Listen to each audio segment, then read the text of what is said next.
Hello, I'm Dawn Cogan, and this is my final presentation for Anthropology 242 with Professor David Fazzino. I'll be talking about education as a tool for inspiring Indigenous ways of knowing throughout this presentation. Alaska's native peoples have been disrespected and abused by greedy businessmen, scientists, and our federal government since the beginning of 19th century westernization. Much of this has occurred because powerful and wealthy bureaucrats saw indigenous culture as substandard to European knowledge. This has contributed to cross-cultural wounds with mental, emotional, and spiritual abrasions such as low self-esteem, feelings of rejection, substance abuse, and ambivalence towards one's own Native American heritage and language. Cornell Pewaerdy quotes Paul Adams writing, "The beginning of contemporary American Indian Alaska Native education is the story of how Euro-American policymakers sought to use the schoolhouse, specifically boarding schools, as an instrument for annihilating and acculturating many Indian youth to American ways of thinking and living. What is most disheartening is reading about how our federal government, as a political weapon, forced assimilation on American Indian Alaska Native families by removing children from their homes and placing them in Americanized boarding schools." Pewaerdy quotes Duran Duran saying, "An entire generation's lost access to traditional parenting models, culture, language, and values. Rather than embracing the unique culture and language of Alaska Natives and other indigenous peoples in North America, white Europeans have, quote, worked vigorously to erase difference and assimilate indigenous others during most of the 20th century. But today, federal and state efforts materially support the new emphasis on differences." Our world is in immediate danger of losing Alaska Native indigenous knowledge and language because of the ease of assimilation to European ways of living, acting, and knowing. Today we have a mountainous task of combining indigenous culture with modern pedagogy. As David Fazzino declares, it is imperative to keep language alive. Language embodies the cultural worldview of indigenous peoples. The same tool that was used to tear down the dignity of a beautiful indigenous culture, education is what I'm speaking about, should be utilized to rebuild it. Classrooms all over our nation must use place-based tools and fieldwork to embrace the ancient culture of our indigenous citizens. Some of today's educators, scientists, and indigenous elders are partnering to bring about a positive change with a common goal of balancing Western ideals with indigenous ways of understanding. Collaborative projects are paving a new path where Alaska Native heritage is equally valued and respected, right alongside modern science. Alaska Native elders are being sought out as experts in the fields of biology, ecology, and anthropology in an effort to preserve what is left of Native culture. Heritage centers are being built in major cities and villages throughout Alaska. Anchorage, Fairbanks, Juneau, Kenai, and Barrow all have venues where people from the outside world can visit and learn about Alaska Native culture. Rosetta Stone has language programs now that anyone can use to become acquainted or reacquainted with indigenous languages.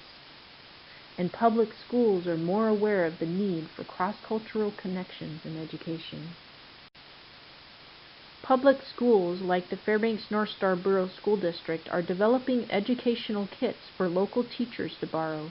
These kits contain beautiful cross-cultural models of Alaska Native crafts, illustrated books about elder wisdom, and ideas for multidiscipline instruction. These are all vital steps in an effort to heal historical mistakes and build a bridge between ancient indigenous culture and today's modern world. When Alaska was a territory, the U.S. government sought to control every aspect of life for American Indians and Alaska Natives by establishing boarding schools in faraway places. This certainly did help the government to assimilate indigenous students into mainstream white society. Some of the worst damage to indigenous cultures occurred when Alaska Native children were forced to leave their families to attend institutionalized Bureau of Indian schools long distances from their homes. When this happened, Alaska Native students lost interest in their own heritage, language, community, and indigenous ways of survival. Because Alaska was purchased from Russia in 1867, the new state was not included in many treaties made previously between indigenous tribes and the U.S. federal government. Carol Barnhart states, included in almost every treaty were contractual, presumably legally binding agreements in which the federal government agreed to provide Indian people with education, health care, and social services in exchange for Indian-controlled resources. Barnhart later uncovers the fact that many of the treaties were not honored by the United States government, and this betrayal inhibited further relationships.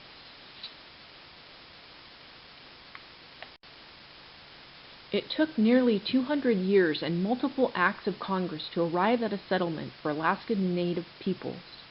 It is interesting and sad that according to Elder Rosita Worrell, the amount of the settlement at the commencement of negotiation was much higher than the final settlement, as the U.S. government was obviously greedy and found ways to whittle down the payment throughout negotiations.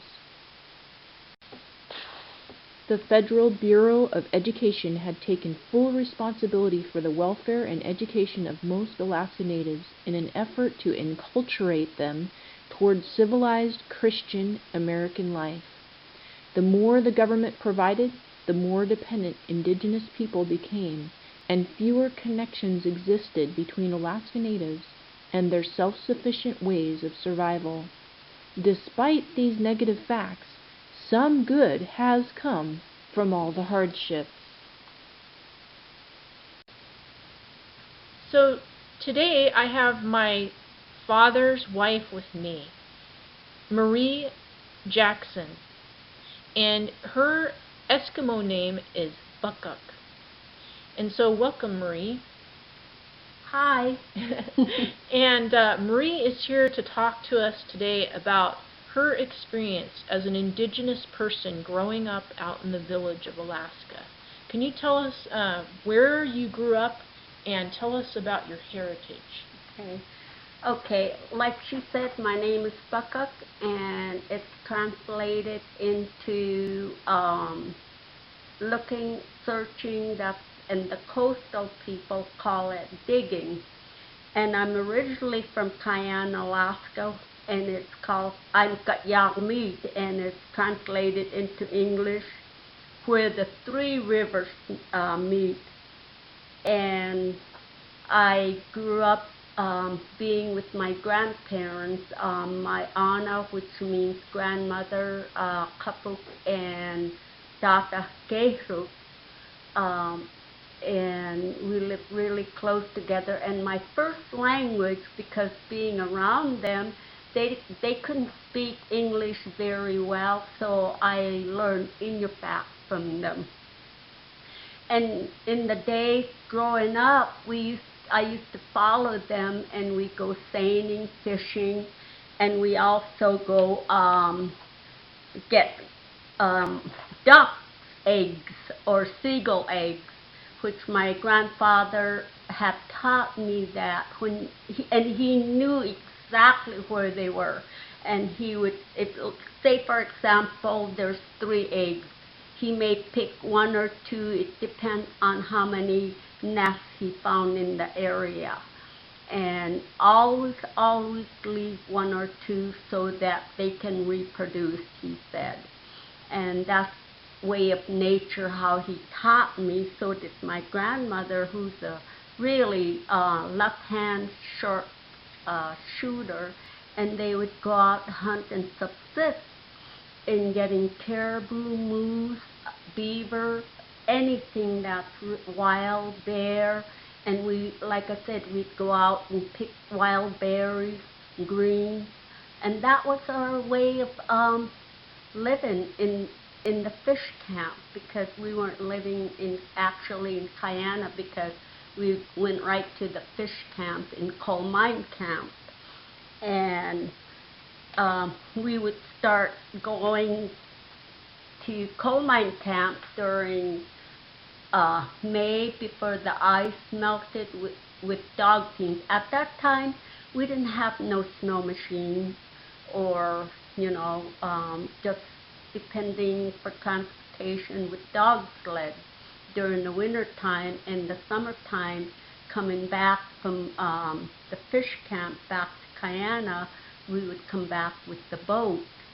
So it was really, I just have so many fond memories of my grandparents. Also, likewise with my dad's parents, which they taught me a lot when I was a little girl, learning how to subsist, learning how to cut fish, learning how to we call it kabiksiksi.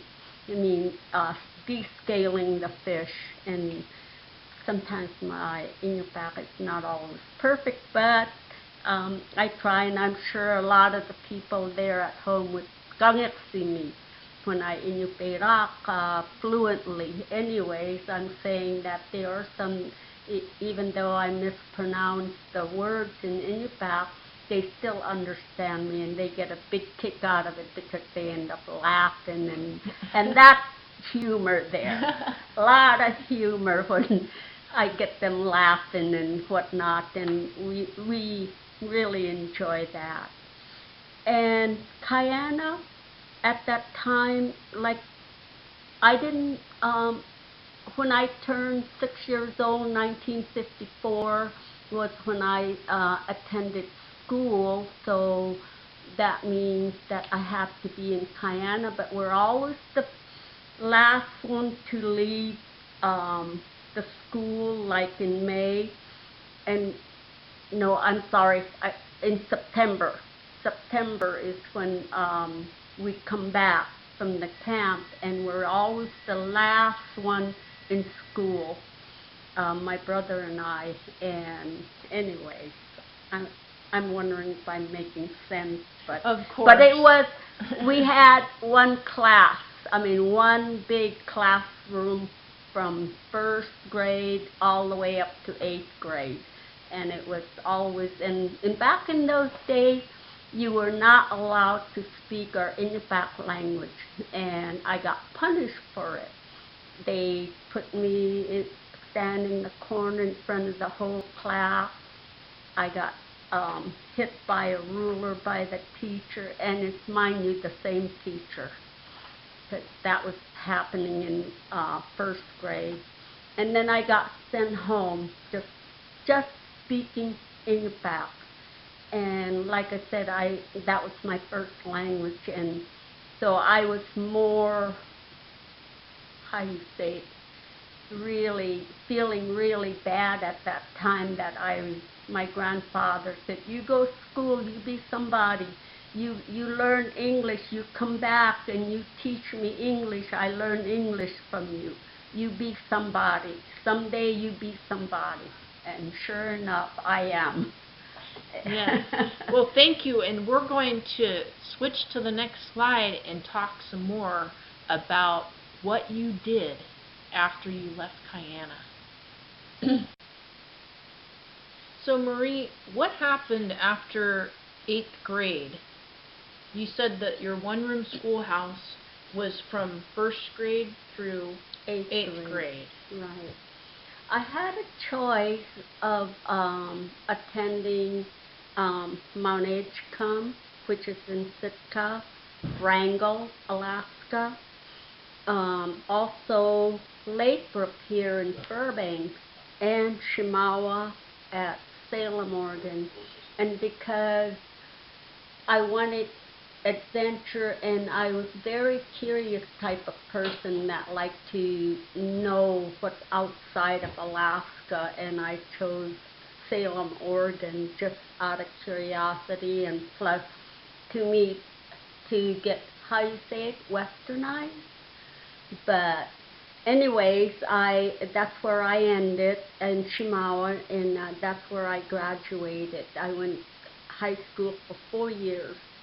Okay. And how did your parents feel about you going so far from home? What did they think about this westernized education? Yeah. It was really super hard because we're really tight-knit family, and me being the oldest, it was so hard for me and my family to be separated and so far away. But then I had their support because my tata really supported and said, "You go school, you be somebody," and it, you know, my other family, my mother, my all my family were really supportive about that and want me to continue school. And that's where I ended up in Shamawa, Oregon, at Salem. Okay. And then did you ever go back for any length of time after you graduated from high school? Well, I never went back to Salem, Oregon, except to visit when your dad and I traveled through Salem, and we stopped there in Shamawa. But this one was a newer Shamawa it was totally different. I mean, it wasn't the same building. It wasn't at the same location, but close. And it was really, I didn't feel part of it. And So what about going back to the village? Did you ever go back to the village for any length of time after that, or? Yes, we did. At one point, I did went back to the village and with my daughter Vernee and her family and my 3 grandkids, and we went to coal mine camp, and we set up a nest, and we subsist. Tried. The guys were out hunting, and it was really so fresh air and trying to set nets and everything, and we were trying to find where we could find berries, but I guess it was kind of, we didn't find any much berries when we were there, but we had a good time. It was just being out so far in the remote areas that it was just beautiful. It was very relaxing. And how long were you out there for that time? We were there, I think, for about, oh gosh, 2-3 weeks. Okay, I so took that time off and to be there, and yeah. So you spent most of your life from the time you graduated from high school until now living in the big city. Yeah, I lived here in 74, 75, just when I moved here to Fairbanks. I actually lived in North Pole. Okay. And then moved here 2003 to Fairbanks, and where your father and I are living now. So it's been, yeah, quite a while. But it's so good to always go home, though. I mean, you feel the change, but yet you enjoy it, and all the good fond memories come pouring back in and making me miss my honor tata, both sides of the family, plus my mom. Because we always did things together. Right. Especially when I was a little girl, and they taught me a lot, and to be self-determined, be self-sufficient, to help out, and just make sure that I learn to, that's where I'm at now, and I had that work ethic from them because of their hard-working people. Right. Okay, well, let's switch to the next slide, and we'll talk some more about what you recommend to the youth of today. So Marie, now that you're 68 years old, and a lot of changes have happened in your life. I mean, you started out as a baby in a village in Guyana in Alaska. You went to high school in Oregon. Mm-hmm. And then after Oregon, what did you do for a career? And why didn't you end up going back to the village except for the one time for 3 weeks? Okay, nice. After graduating from high school, I decided to go to vocational type of school in clerical and office type of work. And I ended up staying in lower 48, but eventually came back to Fairbanks, and all that time I was exposed to westernized stuff in doing things compared to what I grew up in. Things were a little bit easier, except that I have to use my mind a lot because I'm working in the office, and I'm at this time my occupation is tribal vocational rehabilitation counselor, and we service the interior villages for those that have physical and mental disabilities. And so all these new things I have to learn, but if I was ever have to go back to coal mine camp, I could just close my eyes and I know I could cut fish, I could go set the net, I could go pick berries, get back into subsistence way of living there in coal mine camp. And it would come back because it was instilled in me, learning from a very young age from my aunt and tata and my parents, and for those that I also learned from other elders. And so Marie's story illustrates how her life has changed. It's as if her family knew their culture was changing fast, and they wanted their children to obtain westernized education so that they could survive in a Western world.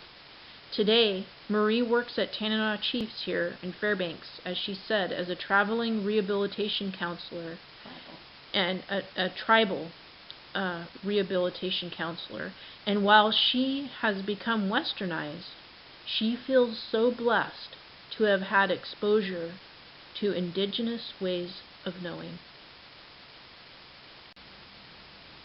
Thank you so much, Marie, for sharing your wisdom and your life story with us.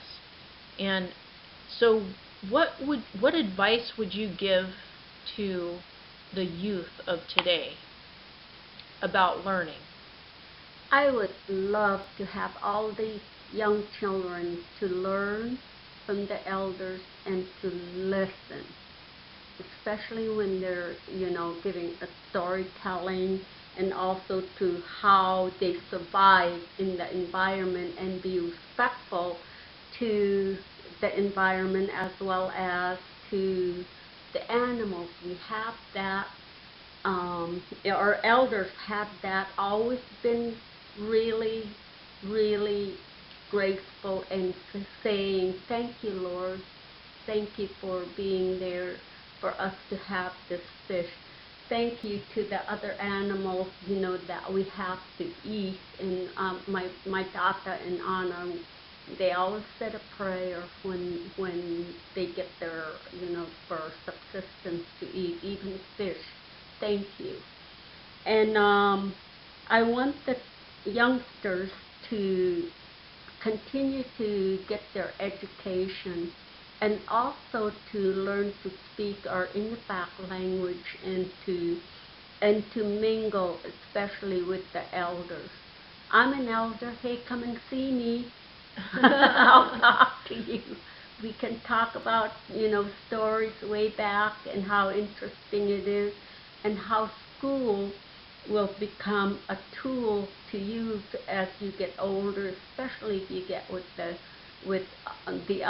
um, with your parents, your grandparents, and other elders, and you would appreciate it like I did. I truly appreciate what I had when I was a child with my Anna and Tata, both Anna and Tatas, and what I learned from them, and how to survive out there in the wilderness and living out, in subsistence back then when I was growing up as a child. And it's still in a lot of ways instilled in me because of the work ethic that they did, and I want all our youngsters, my grandkids, get out there and learn to listen, and it will always stay with you like it did when my aunt and tata were still alive. My parents, I love them so much and miss them. Yeah, and so can you give us a specific example of a way of indigenous knowledge that you observed, your grandparents, something they did that was different from Western education? When I was very young, and we would be out, like I said, out in coal mine camp, and we would follow them, and we'd be walking along a path with both my Anna and Tata, and all of a sudden their hands come out, and you can't see me, I'm moving my hand out, and that means silence. And lo and behold, right around the corner, which I didn't hear, which I listened really hard, my brother and I tried to listen real hard, what we're stopping for, what's going on. And lo and behold, just down the bend, a bear appeared. And this is something that my parents and grandparents had, that sixth sense, to have that knowledge, and they listened in the wilderness, that somehow we lost that because I never went back home, and I kind of lost that. And there's mostly others, that newcomers that come in don't have that sixth sense. Like if there's a danger approaching, they would know. And not only that, they would be raving, like giving message, and they would listen to that. All of a sudden the bird is silent, or it tells us. And when you observe and watch and where you're at, you become part of the nature, and you start feeling what I learned from them. I don't know if that makes sense. That's so beautiful. Yeah, it makes perfect sense to me. Thank you. Hi, this is Pakak. I just want to sing the song in the Sweet By and By. It's just the chorus in the back, and hopefully I'm not out of tune, but let me go ahead and give it a try. Ariga matningun pakisebet kawainam sinani. Ariga matningun pakisebet kawainam sinani. Indigenous languages have played a large role in the preservation of Alaskan Native culture. Alaska Native elders have passed tradition to their children and grandchildren through oral storytelling. Engelbrett and Jones state, referring back to the example of cedar canoe construction, a story might vividly describe an ancestor's experience in canoe building through words, gestures, and particular intonational patterns, so that the characters and events of the past can be visualized in the present, while the underlying values and morals expressed through the story became lessons for the future.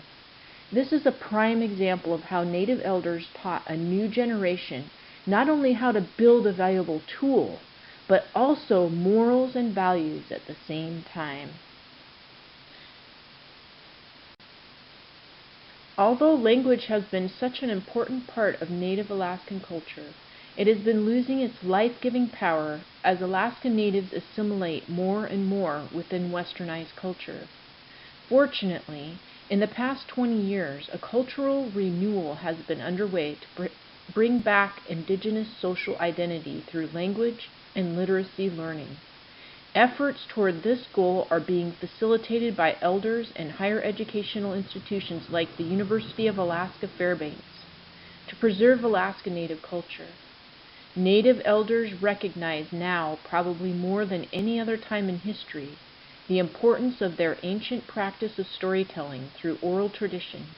This high-context form of traditional education is delivered to youth who actively listen to elders construct indirect meanings to teach morals, values, and life lessons.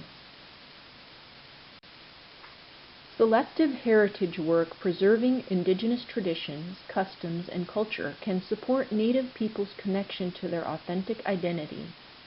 Looking Both Ways, as illustrated in Clifford's publication, is a colorful picture of how differences of anthropological perspective can coexist in a respectful and collaborative effort.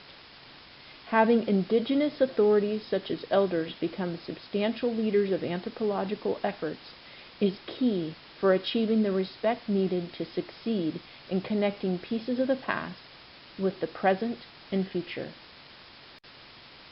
Skills for survival in a harsh land, called ways of knowing, are just as important as reading, writing, and arithmetic. Barnhart and Coagley bring this fact to light. Alaskan Native groups all lived in ways quite similar prior to contact with Europeans because of the time in history and the place they lived. For thousands of years, according to Langdon, Native Alaskans lived a purely subsistent lifestyle. The skills necessary for this way of knowing are absolutely valuable. Indigenous people should be given the opportunity to utilize their own cultural methods of research, science, and conflict management to address academic efforts. When given the opportunity to teach, lead, and demonstrate connections to authentic ways of knowing, Indigenous people will be afforded more ownership of academic links to their own ways of living close to the land. Having these incorporated into lesson plans for students of various ethnicities cultivates a rich diversity. Without diversity, our world would be a very boring place. As an educator, I want to be mindful to get on my students' level, encouraging my pupils to foster languages and incorporate Indigenous ways of knowing into my lesson plans, because I want to do my part to support, preserve, and rebuild Alaska Native culture through education.